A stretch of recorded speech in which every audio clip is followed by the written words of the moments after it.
This is every single thing you need to know about Magis's Fairy Tale for its upcoming release in Master Duel. Hey everybody, what is going on? Hexlex here, got another Master Duel video for you. Today, we're going to be doing a full breakdown for Magis's Fairy Tale. I've seen a lot of people say this upcoming selection pack is going to be a skip and that Fidralis Harmonia is the only thing worth getting from it, and I disagree. I think that Fairy Tale, with this wave of support, is going to be a decent meta contender. I think that at the very least it'll be tier 3, but I think given Master Duel's current meta, it'll actually emerge as a tier 2 deck. Either way, I think it will end up being meta relevant, so I'm going to show you why and how this deck performs and just what is so threatening about it. Before we get into it though, up top, gotta give a huge shout out to our YouTube members and Patreon subscribers. If you're looking for content like this early, so that way you can get information that'll help you make decisions about what decks to build and stuff like that as soon as possible, definitely go ahead and click join down below next to the subscribe button, because joining as a YouTube member will allow you to see every YouTube video as it's uploaded rather than when I schedule it. And I typically upload at least a couple of days, but sometimes up to even a week before the video actually goes live. We also have some YouTube members exclusive content, and of course you will get featured at the end credits of every video.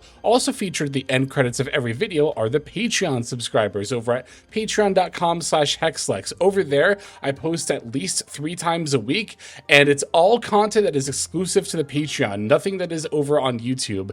We do Q&As over there, we look at tournament reports, we look at meta breakdowns, we look at new cards as they're getting released, and also replays that I don't have time to get to here on the main channel, both my own and Duel Lives. So if you're interested in that exclusive content, again, patreon.com/hexlex. But that's pretty much all I have to say up top. So we're going to start by analyzing every card from the archetype of Fairy Tale. Here we go.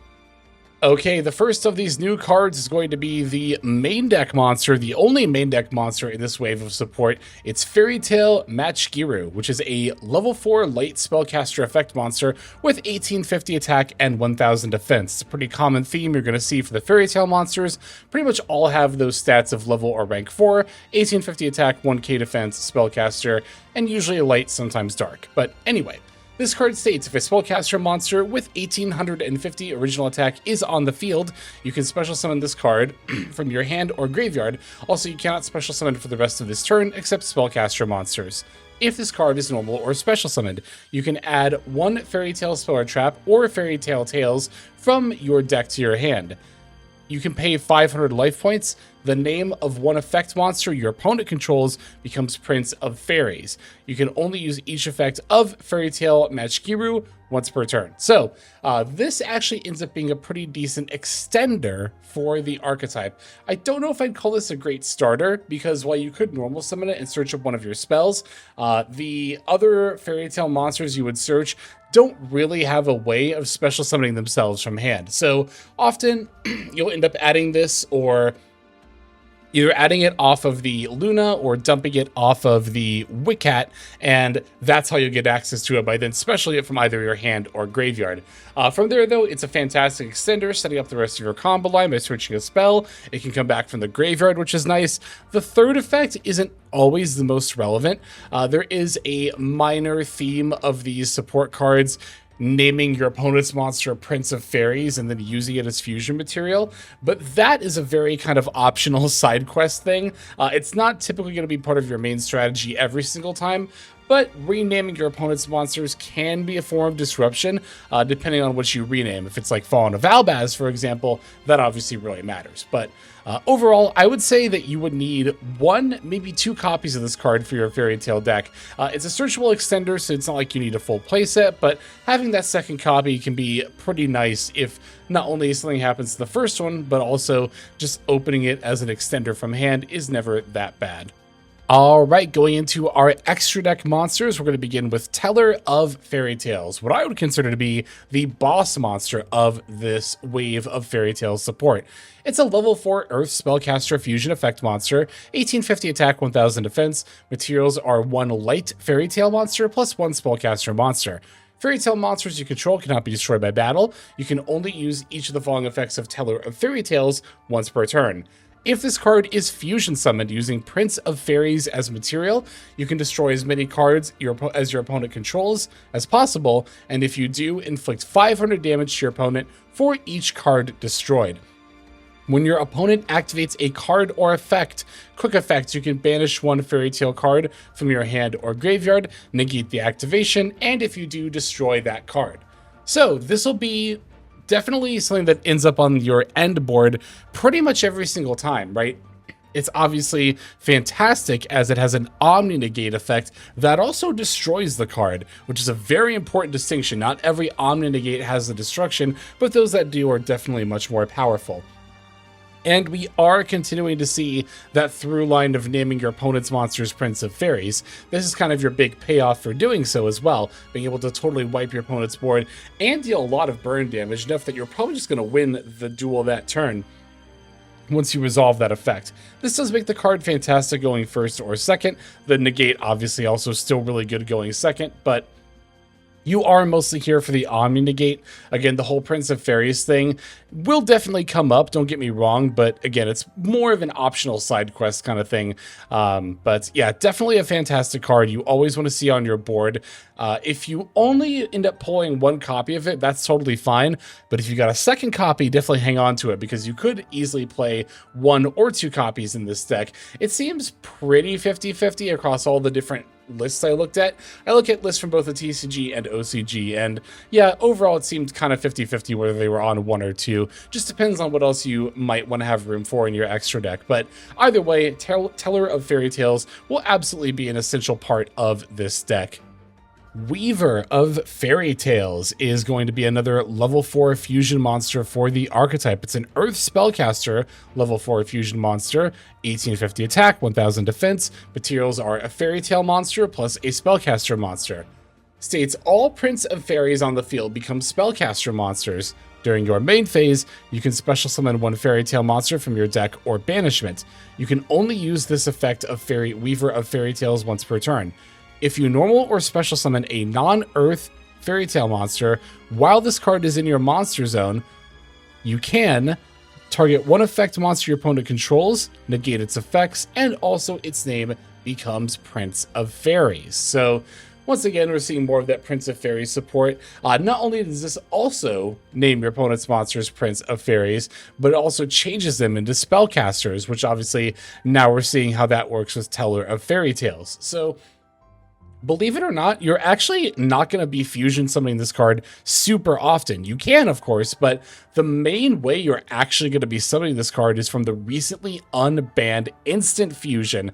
Later on in this video, when I show you some of the combos, I'm going to show you how Instant Fusion is a 1-card combo for your full Magistus Fairy Tale end board, and that is achieved through Instant Fusion for the Weaver of Fairy Tales. Being able to summon any Fairy Tale monster from your deck is obviously really powerful, and as mentioned before, this not only supports the Prince of Fairies line, but it also negates the monster. So negating a monster and also changing its name is definitely a pretty solid disruption in its own right. You'll definitely want 1 copy of this card for your extra deck for sure. And the final extra deck monster for Fairy Tale is actually going to be an Xyz monster. It's Fairy Tale Wiccat. It's a rank 4 Dark Spellcaster Xyz monster with 1850 attack, 1000 defense. Materials are 2 level 4 Spellcaster monsters. It says each Fairy Tale monster you control whose original attribute is light is unaffected by your opponent's activated effects. You can only use each of the following effects of Fairy Tale Wiccat once per turn. You can detach up to 2 materials from this card to send Fairy Tale cards from your deck to the graveyard equal to the number detached. And if this card is in your graveyard, quick effect, you can target a Fairy Tale monster you control whose original attribute is light. Special summon this card, and if you do, send that monster to the graveyard. This is a fantastic extender for your Fairy Tale combos. You're going to be using this pretty much every one of your setups because it is basically a way to load up your entire graveyard with every single thing that wants to be there, both monsters and some of these upcoming spell cards alike. Obviously, putting your Fairy Tale monsters in the graveyard is really good, especially something like Fairy Tale Snow really wants to end up there.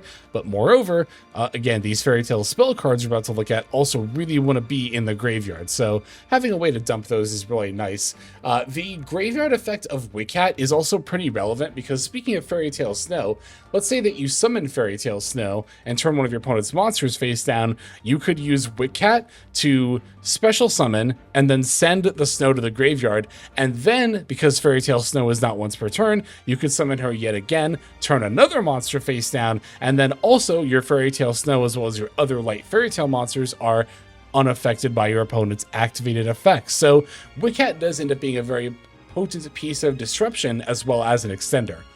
As a result, this card is very important for the deck, and you'll definitely want at least one copy for your extra deck here, but I've seen some builds on two. Definitely not as much as like the Teller of Fairy Tales. That's a there are a lot more people playing a second Teller than there are second Wiccat, but I did see a fair amount of people on two Wiccat, and it makes sense for sure. So if you're looking for another card to fill out that extra deck, consider the second Wiccat, but always play at least one.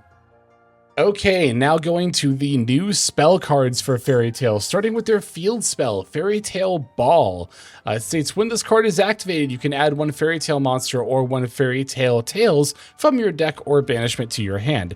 Your Fairy Tale monsters can attack directly. Once per turn, if your opponent special summons a monster and you control a Fairy Tale monster, except during the damage step, you can target one effect monster your opponent controls, negate its effects. Also, its name becomes Prince of Fairies.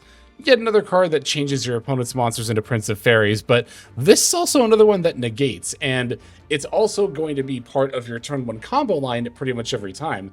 In fact, this is often what the Matchgiru is going to search as the Fairy Tale Ball to then grab a Fairy Tale monster to keep playing. But definitely something that you want to go out of your way to put on your end board for that negate effect. Fairy Tale can put out a lot of negates, and this is definitely one of the more potent ones, as it triggers just when your opponent special summons a monster and you control a Fairy Tale monster. There's no cost. You don't have to send the Fairy Tale monster. There's no like discard or anything. It just straight up negates. So it also doesn't even have to negate the thing that's being summoned, by the way. It can negate any monster on the field, which is definitely very nice. As far as how many copies, I've seen most builds on 2, but you technically only need the 1, and I've also seen a couple on 3. It's not necessarily a starter. Well, I guess it can be. We'll get into more of whether or not, a card is a starter in the actual deck build, because it kind of depends on what all cards from outside the Fairy Tale archetype are released alongside this one, or if they come later in the future. But either way, I'll put 1 to 3, but the vast majority of builds were on 2 copies, which I think is where I'm going to end up landing on for my initial build.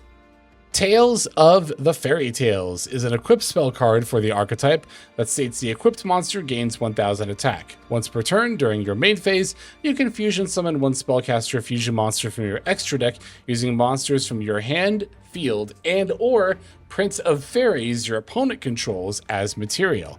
If this card is in your graveyard, you can equip one Fairy Tale monster on the field. You can equip this card to one Fairy Tale monster on the field. Then, immediately after this effect resolves, you can normal summon one Spellcaster monster with 1850 attack. So, this is pretty much 9 times out of 10 always going to be one of the cards that you dump with Fairy Tale. Wiccat is Tales of the Fairy Tale. It can equip itself from the graveyard, so that's pretty good. And you get an extra normal summon right afterward, which often ends up being very relevant, especially if you have an extra like Fairy Tale Luna in your hand or something.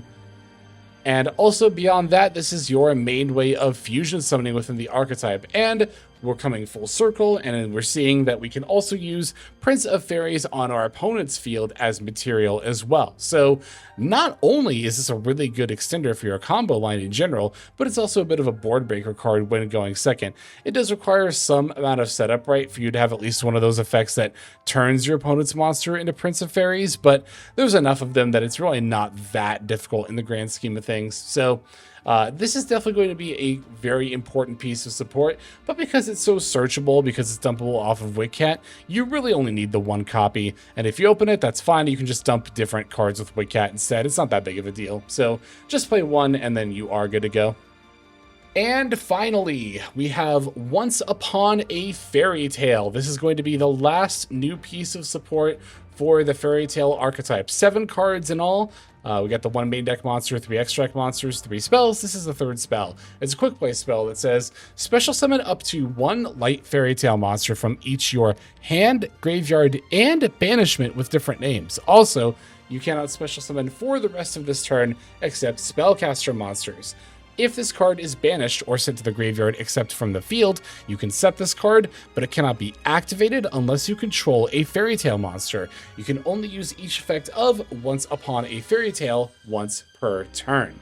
So another pretty good candidate of a card to send off of the Fairy Tale Wiccat. I mentioned before that pretty much, a lot of, if not all of your Fairy Tale spell cards, I guess except for the field spell, want to end up in your graveyard. This one can reset itself and ends up being a pretty potent piece of disruption here, right? Because after you've used all of these light Fairy Tale monsters like Luna and Snow as material, you can then use Once Upon a Fairy Tale to revive them. Of course, Snow can start turning stuff face down, and Luna's got a conditional bounce effect that's pretty solid as well. So being able to have a consistent way of getting those onto your end board, especially in the case of Snow without having to banish 7 cards, is really, really powerful. So you really only need 1 copy of this for your deck, though. Although it is an extender, technically it can be used as one. It's honestly more of disruption than anything else, and pretty much all of the combo lines, or at least the ones that I'm going to show you, use it by sending it from the deck to the graveyard, setting it, and then using it on the opponent's turn. So it is more often than not going to be disruption, and because again it's searchable so easily with Wiccat, you're definitely just going to need the 1 single copy here. But all right, now that I've shown you all the different cards from Fairy Tale that directly support the archetype that are coming out in this pack, let me now show you some combo lines for setting up not only a board with these Fairy Tale cards, but also some Magistus stuff as well. Okay, so we are over here on Edo Pro, and I am going to show you how to not only set up your Fairy Tale board, but also do it through Magistus. Magistus can not only pivot into Fairy Tale, but while doing so will also set up its own archetypes and board pieces. And here's how to do that all in 1 card if you open with Spenta. We're going to begin by activating the Spenta effect. We can add the Zorora from deck to hand. We'll normal summon and activate the effect. We're actually going to want to equip the Nina Ruru here. You might think like, oh, wouldn't you want to equip the Link one that searches, the Artemis? But we're going to equip Artemis and search with her later. So we're going to equip the rank 4 Nina Ruru. Make sure you're doing that one and not the other rank 4, the Relona, because we're going to use her later. We're actually going to summon her later. So, yeah, it's Nina Ruru we want equipped here, and then we can revive the Spenta. So now we can overlay into the Wiccat, and then Wiccat can dump the Matchgiru plus the Tales of the Fairy Tales, the equip spell. Matchgiru, upon being special summoned, adds the Fairy Tale Ball that adds Luna. We take the equip spell, use the graveyard effect, lets us extra normal summon Luna, which adds Snow. Now we can fuse into the Teller of Fairy Tales, and we do that actually using the Snow as well as the Matchgiru over here. So now is the point where we're going to use Spenta, and now we're going to equip the Artemis and then use her effect in order to search. We're going to grab the Crowley, which of course can special summon itself. Now we're going to activate in order to fuse into the Zorora, which can also activate to equip. We're going to use the 2 equip cards to make Chorozo, and as mentioned earlier, oops, sorry about that. Now, as mentioned earlier, we are going to summon out the Relona from our extra deck. We can use Relona's effect, detaching, in order to summon out the Magistus Vare from our main deck. Now, she gets to activate, letting us add the Magistus Vare Lacrima of Light Quick Play spell card from our deck to our hand.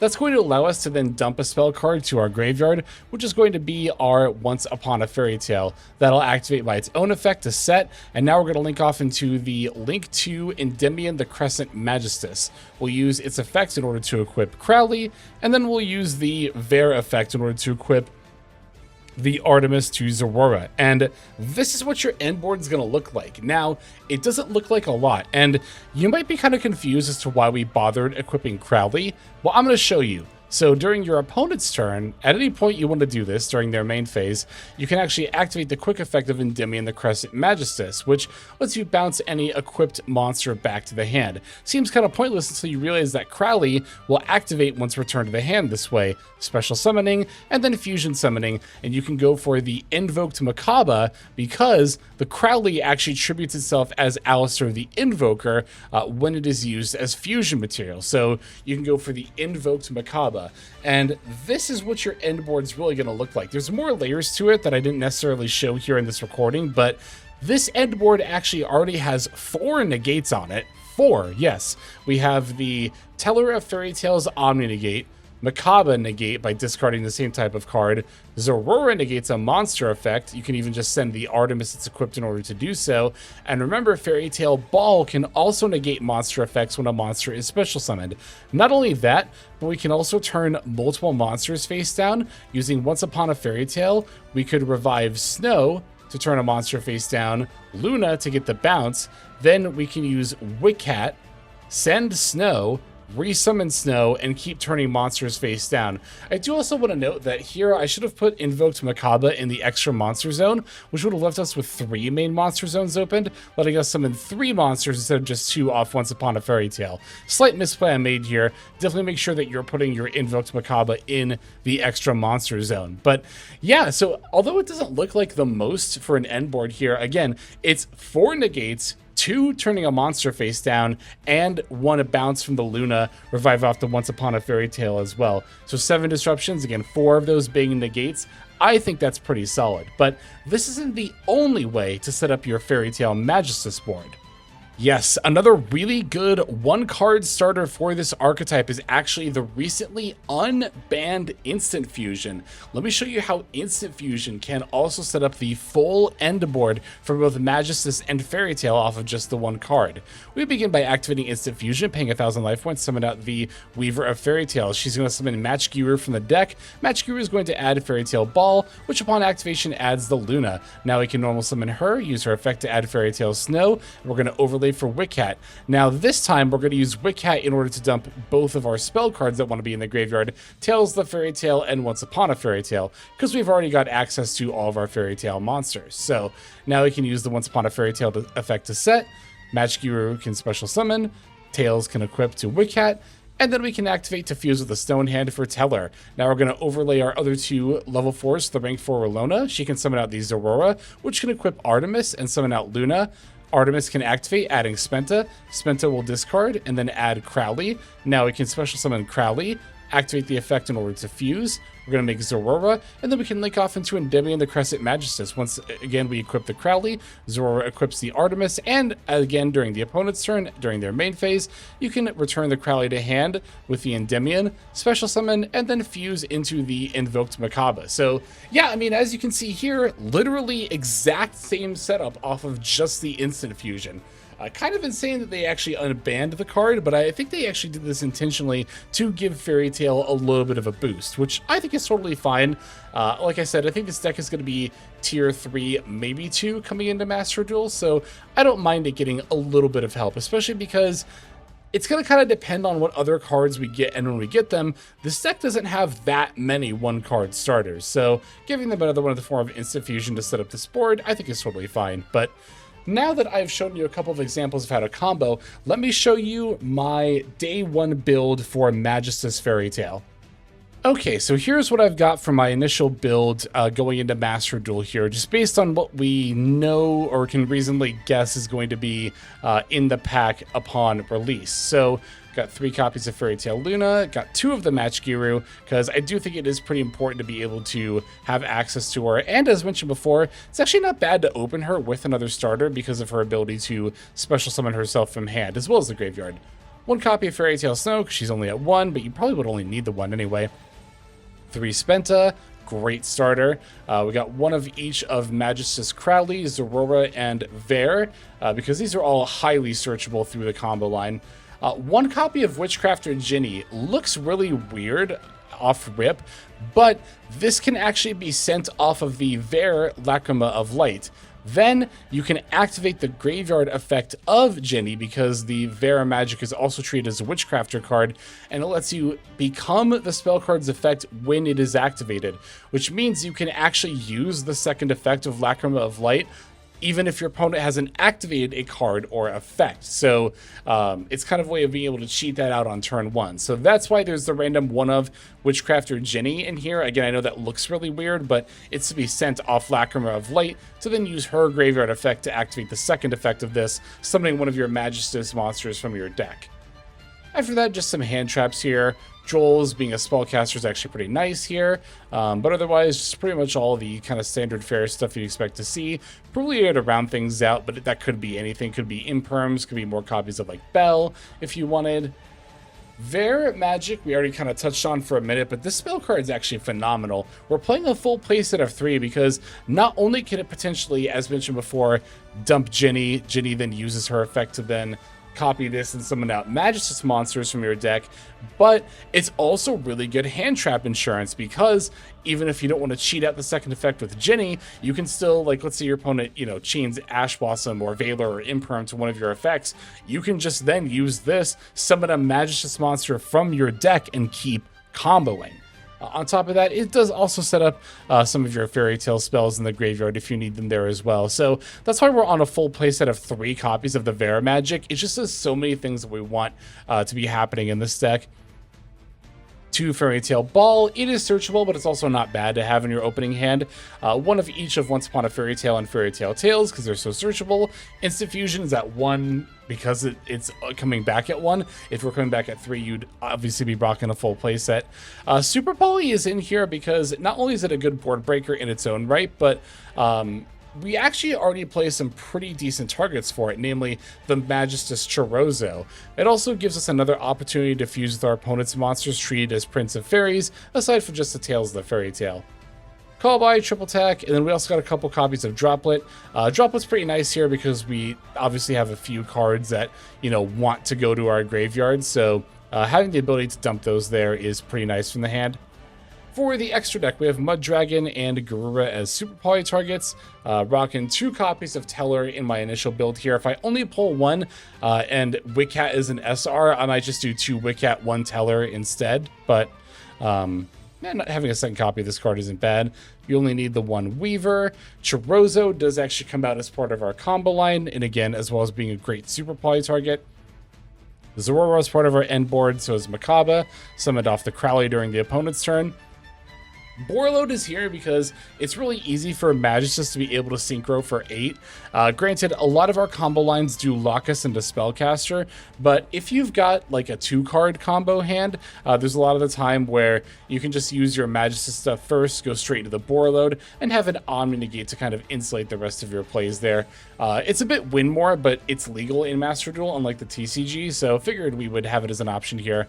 Wiccat obviously is pretty great, and again, might even include a second copy. Nina Ruru is good to send off of the, or equip off of the Zorora in that first combo line I showed. The Rolona is actually pretty important in this build to be able to pivot back into Magistus from Fairy Tale, or just big plays in general that involve sending Magistus from deck. Like having 2 Artemis just because she's so good, being a Link 1, very summonable, and also you want to equip her a lot of the time. And the Endymion, obviously also important for comboing. So that is my initial draft right there. Now there are some other cards that I want to talk about here. It's hard to say if these are going to get released at the same time or if they'll come later. But for now, I'm going to operate under the assumption that all these cards I'm about to talk about here are coming later. Some of those I feel are pretty obvious, but the first one here, Genea of the Ring, is a TCG exclusive card that kind of actually has a decent shot of being released in this same pack because it's in direct Fairy Tale support as well. States if this card is in your hand, you can target 1 face-up monster on the field, special summon this card, also that target becomes a spellcaster monster. The next time that target would be destroyed by card effect this turn, it is not destroyed. Also, you cannot special summon from the extra deck for the rest of this turn except spellcaster monsters. If this card is distributed or banished to activate a spellcaster monster's effect, you can add this card to your hand. So this card is actually pretty important for Fairy Tale because this makes Fairy Tale Luna a 1-card full combo. Sorry about the background noise there. But no, this makes Fairy Tale Luna a full 1-card combo because she's got 1850 attack. You can search her off the Luna, and then that way you don't have to summon the Giru off of her own effect earlier. You'd rather dump her later off Wiccat and summon her from the graveyard. If you normal summon Luna, add Matchgiru and special from hand, it can lead to some amount of plays, but not the full setup I've shown you before. So Genea of the Ring, if this card does come out in the same pack, or regardless, even if it just comes out later, you'll want to add 1 or 2 copies to this deck for sure. Again, very important for making Fairy Tail Luna a much better starter. So I don't expect that the Charmer Quartet in Bloom will be released in this same pack. That'll probably be part of its own wave of support, but this is a great Spellcaster Link 4 monster to go into for link climbing when you get locked into Spellcasters. It has the ability to summon out multiple of your monsters from the graveyard, which is never a bad thing for this deck. And in order to link climb into her, you can use some combination of either Summon Sorceress and or Selene, Queen of the Master Magicians in your extra deck. These are both pretty solid Link 3 Spellcaster options to climb up to the Charmer Quartet in Bloom whenever this ends up coming out in Master Duel. Again, I highly doubt this will be out in the same pack. Also, another wave of really potent support that I'm pretty sure will be coming later is the follow-up Endymion support. Now, although these are Endymion cards, they actually don't really have anything to do with spell counters like that side of Endymion, the archetype. It's very much its own thing. The Regulus, the Prince of Endymion, Ver, the Maid of Endymion, and Ginny, also the Maid of Endymion. So, these are just pretty good spellcaster support cards in general, pretty good spellcaster monsters in general, but they do also kind of indirectly end up tying all these archetypes of Magistus and Witchcrafter all together as well. Indeed, once these cards actually come out, especially because Ginny and Ver are treated as Witchcrafter cards, you can then actually start to add even more Witchcrafter support to this deck, and then that'll even boost the consistency and power of your combo line even further. And spell power control, being able to add any Endymion card, even though it's kind of intended for, the spell counter support, does end up working really well with all these cards too. I won't read through all of their effects right now. I'm hovering over each of them for a decent amount of time, so you can pause and read if you want to, but when this wave of support comes out, it'll get its own coverage here on the channel. And the last card here is Forbidden Crown, just a fantastic quick play spell in general that once it comes out will be in a lot of decks, but pretty much every Magistus Fairy Tail list I can find that did well in a tournament was on at least 1 copy of the Forbidden Crown. I would definitely say that Droplet could be replaced by Crown whenever this card ends up coming out in Master Duel. So yeah, there we go. That is the build, as well as some add-ons that are likely going to come later in the game. Again, I think Genea of the Ring has a decent shot of actually being in this pack, but I would be surprised if, the rest of this stuff was in the pack at all. Anyway, now that I've talked about the build and how to play the deck and the cards themselves, let's talk about countering this deck a little bit. Okay, so if you're looking for choke points to counter Magistus Fairy Tail's combo, you need to look no further than Fairy Tail Wiccat. This is by far the most vulnerable point of the entire combo line. Pretty much no matter what combo line they're using, if you negate the Fairy Tail Wiccat and your opponent doesn't have an extender in hand, they're pretty much going to be done right after that. The Wiccat can be negated, of course, by Veiler, Imperm, and because it does send cards from the deck to the graveyard, you can actually negate it with the Ash Blossom as well, making it very, very susceptible to a lot of different types of disruption. The effect to send cards from the deck to the graveyard is also not a quick effect, so if you went first and you have something like the Fallen the Virtuous, which can destroy a card, or like an effect that turns a monster face down, you could also use that against Wiccat to stop your opponent from setting up their graveyard. Definitely always going to be good to, stop that sort of graveyard setup, especially stopping them from dumping the spell cards, because although you could use something like Ghost Bell against Matchgiru or Fairy Tail Snow, Ghost Bell does end up being pretty solid against this deck for that reason. There are a lot of graveyard interactions that Bell cannot stop, such as equipping the Tails of the Fairy Tails and also, equipping Magistus monsters from the graveyard to the, just monsters on the field, right? Putting cards from the graveyard into the spell trap zone is an interaction that Ghost Spell cannot stop. But actually, now that I think about it, another one that it can stop is the Witchcrafter Ginny, right? Because she banishes herself from the graveyard, although that's as a cost, so never mind, that would actually work. But yeah, so Bell is okay against Magistus Fairy Tail. Overall, though, like I said, Wiccat is definitely going to be the main choke point that you are looking for as far as like countering them. One thing you do have to be careful of when you're using hand traps or just chaining to their effects in general is, as mentioned earlier, the Ver magic Lacrima of Light. Because if it's activated in response to an opponent's card or effect, they can special summon any Magicus monster from their deck. Now, obviously you're not always in control of when they have this card in hand or not, but sometimes you are, because they will tend to search it off of the Magicus Ver. So just make sure you're being mindful of that if you know they have access to the Ver magic, that they can very easily chain it to your hand traps or onboard negates, what have you, to continue their plays. And of course, finally, being such a graveyard-focused deck, it's going to have a very natural weakness to anything that banishes stuff out of the graveyard. So Dimensional Shifter is going to be the big one that's probably going to come up the most because it's starting to see play in more and more decks, but also stuff like Dimensional Fissure, Macrocosmos, that kind of thing, even down to stuff like the Bestial monsters, can banish out the light fairy tales from your graveyard.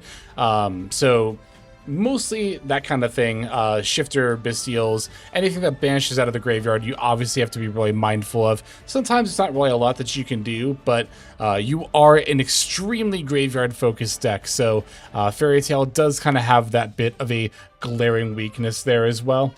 All right, that is just about going to do it for my coverage of Magicus Fairy Tale as it's about to come out here in Master Duel. So yeah, like I said before, I think a lot of people are kind of sleeping on this deck if they're calling this pack overall a skip.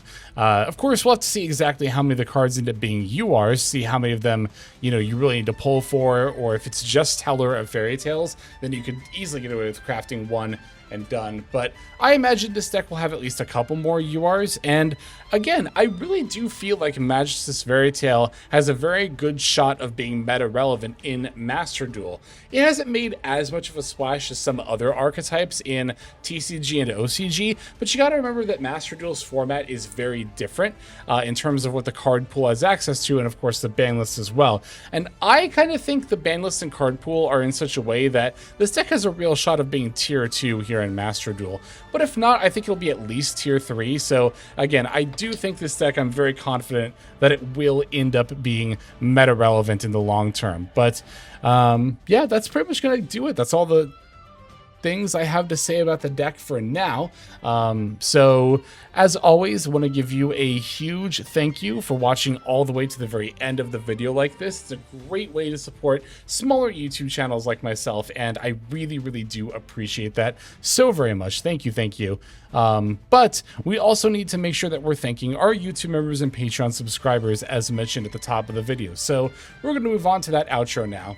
Hey everybody, Hexlex here. Thank you so very much for watching all the way to the very end of the video, which by the way is one of the best ways to support the channel. Speaking of supporting the channel, take a look at the names on screen. These are folks who have been so generous as to either join as a YouTube member or subscribe over on patreon.com/Hexlex to support. There's also perks for doing so.